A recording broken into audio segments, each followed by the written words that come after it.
Along with New York, Paris, and Milan, London is one of the major fashion hubs of the world. With a population of over 8 million people, the city's people and history create a rich culture unlike anything else. This culture influences the fashion industry and the unique styles of those who live there. I describe London fashion in 3 words as individualistic, expressive, and unique. London has quite a lot of international people coming through it, and this is like, I think, the centre of fashion worldwide, because we've got so many influences of different people and cultures coming in here. So the future's very, very bright. I'd say London fashion is focused around individuality. It's really your expression of your personal style. People don't really care too much about what other people are wearing. It's very much self-centered, quite self-focused, and people just wear the kind of clothes that have the connotations that they want people to understand. There are thousands of people in London involved with the fashion industry. Whether they are designers, writers, or stylists, each person makes up an integral component of the fashion world and brings a different approach to trends and styling. My name is Natasha Zinka. I'm a jewelry and fashion designer. My name is Kervin Mark. I own my own company, which is called Kervin Mark Limited. I was an editorial intern at Monocle. I was a contributor and still am to the Daily Street. I'm owning my company and I'm creative director of Natasha Zinka Ready to Wear and jewelry designer. I've been designer, which is what I am now. I've been stylist, and I've also been model. People from all walks of life come to London to join the fashion industry. Some are motivated by a love for design and art, while others find their passion in clothing and style. And I started doing fashion because my friends motivated me to do it. Actually, I was like for a few years just experimenting. And then I did my brand, and luckily I got to a very good department store from the first collection to Tsum. It's similar like Harrods here, it's in Moscow. And since that time, I started doing more professional level, like working hard. Well, predominantly, actually, I'm an artist, and I work as an artist in fashion. Right? So I'm trying to express myself as an artist through fashion. Okay? So fashion is, I find, a much more accessible medium than art, and that's why I'm working in fashion, really. So I start off with maybe a painting. I express an idea through a painting, and then I'll start building a collection. Leather is a great medium for me to work in. So after I've did some drawings or a painting, then I take the colours from that, which right now I'm feeling. Like right now I'm very olive, and then I'll then run that through a collection. So then I question the meaning. So I'm always asking the question why. Okay. So my process is artwork.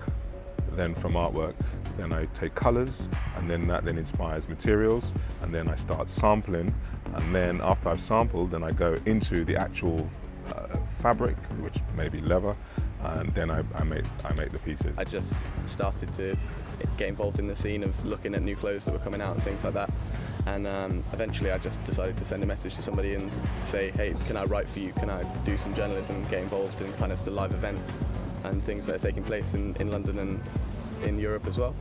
And then they said yes. They kind of contacted me and said, come down to London, the Daily Street. And I went down and met them, and then we just kind of took it from there, really.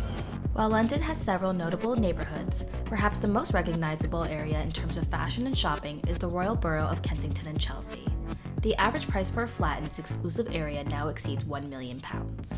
Kensington and Chelsea are the go-to shopping and hangout spots for London's young socialites, and the area itself has hundreds of high-end stores and elite boutiques. I perceive Kensington and Chelsea style as expensive, would be the chief word, I think. I don't know, they seem to enjoy quite gaudy, cheap-looking things, I find. That's just me personally. They want the brand in your face. They want it to have the brand name like in giant letters across the front, so that you know who they're buying their clothes by. Here in the Royal Borough of Kensington and Chelsea, people want to communicate. Sometimes they want to dress down, but in a very high-end way. Okay, so there's a lot of that happening where people are expressing themselves, you know, to exude power and status through their clothing. I feel like the fashion in Kensington and Chelsea is people following what other people are doing as opposed to wearing what they want.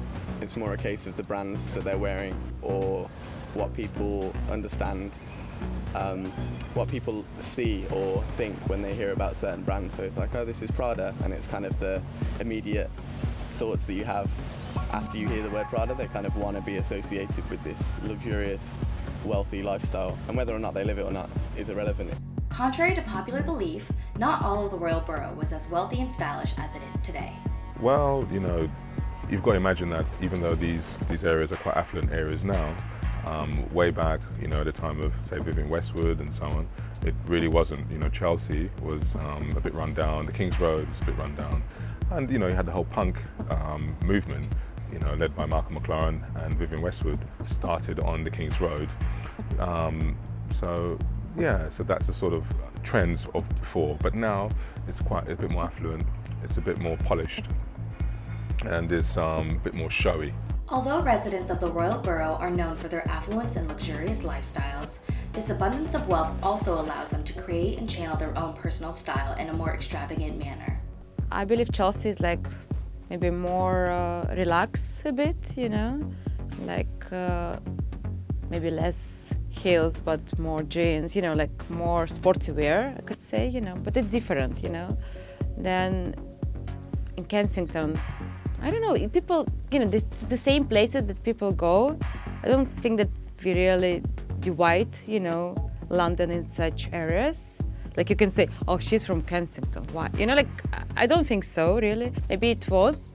I never felt like that, you know, so I think it's just the fashion crowd, and it's just living, you know, around.